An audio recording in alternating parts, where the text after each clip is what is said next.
ba tey yéen ñu ñuy suivre ñu ngi fii ci Ndiassane ci guddi gi nga xamante ni moom la kii di Bou Junior woote di gudd sant yàlla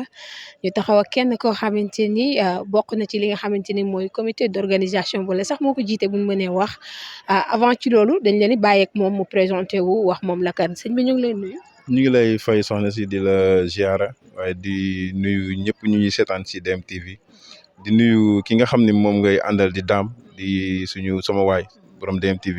di ziara waa Sénégal yëpp waaye di nuyu képp ku nga xam ne rek yaa ngi bàyyi xel DMTV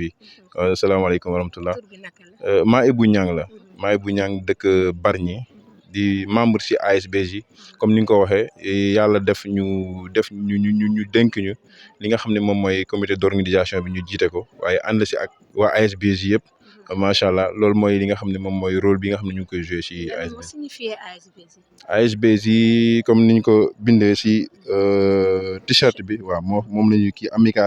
amicale des sympathisants de Bou Junior loolu mooy signifié ASBJ. macha allah tey nga am loo xamante ni chargé nga ko ci bu ñu la déggee lan nga chargé wu ci ASBJ. si wàllum organisation bi nag si la ñu nekk di si jéem waaw donte sax mënuñu ko comme ni mu waree mais ñu ngi siy jéem waaye ànd ak waa ASBJ yëpp bàyyi ñu wéet si parce que lépp lu ñuy def rek ñun ñëpp ñu ngi koy defandoo ensemble lépp lu nga xam ni bëgg nañ ko rek ñoom ñoo ma koy gën a bëgg sax vraiment loolu aussi ñu leen koy remercier bu baax si taxawaay bi macha allah. que taxawaay bi am na solo vraiment macha allah. nekk ci amical bi yomb na comme ni nga ko waxee léegi yéen ñi nga xamante ni yéen a nekk ci ASBJ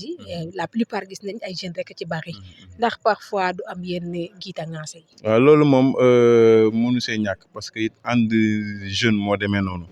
si lu baax aussi képp ku si nekk rek faaw nga jàkkonte si ak ay difficultés mais ak cant yàlla la parce que it fu loolu am rek la plupart yàlla mu ngi xool. di ñu natt di xool ndax li ñu nekk dëgg la suñun wala dëgg suñun waaw si natt yooyu nag si la ñuy nattee suñu bopp waaw parce que it amuñu droit dellu ginnaaw parce que li ñu boole moo tax di Cheikh Bou Junior waaye yonent bi boole ñu parce que ASBJ ñëpp a ngi si mboolem tarixa boo gis rek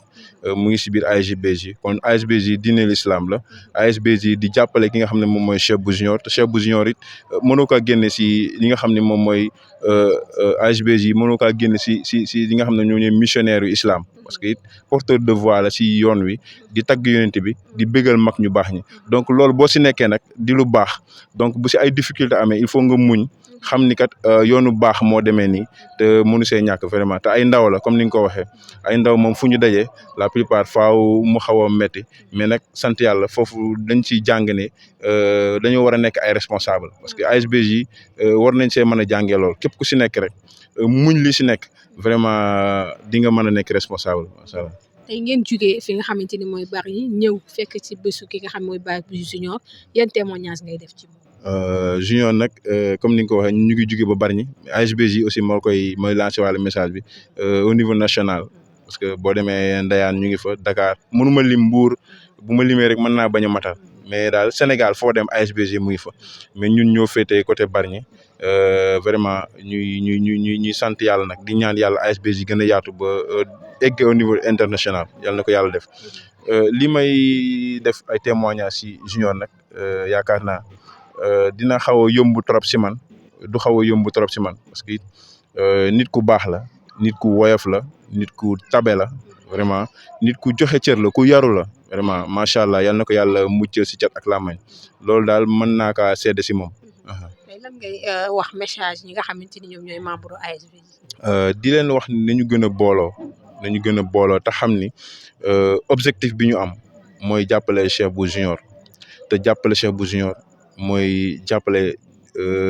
comme ni ma ko waxee tarixatul xaadira waaye moom mooy jàppale islam bi yëpp waaw comme ni ma ko waxee ASBJ ñëpp a ngi si te gis ngeen si ay wayam fépp fu mu dem képp bépp tarixa bu fa nekk da nga fay sentir sa bopp kon jàppale Cheikh Bou Junior mooy jàppale diine l'islam jàppale Cheikh Bou Junior mooy jàppale yonent bi sallallahu alayhi wa sallam parce que tàggkatu yonent bi la te ku gis Cheikh Bou Junior xam ne am na cër si yonent bi loolu kenn du ko weerante parce que it bu am woon cër si yonent bi du am li mu am tey kon am na cër si yonent bi kon jàppale ko mooy jàppale yonent bi sallallahu alayhi wa sallam te jàppale yonent bi war na képp ku ay ab julit mu def ko yitte vraiment. ñu jaajëfal la bu baax a baax. waaw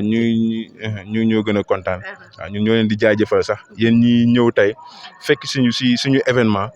di ñu ko couvriral waaye di si def liggéey bu am solo comme ni ngeen koy defee si bépp événement yëpp bi ngeen def kontaan nañ ci waaye tey gën nañoo kontaan bi ngeen ñu fekk si suñu événement ñun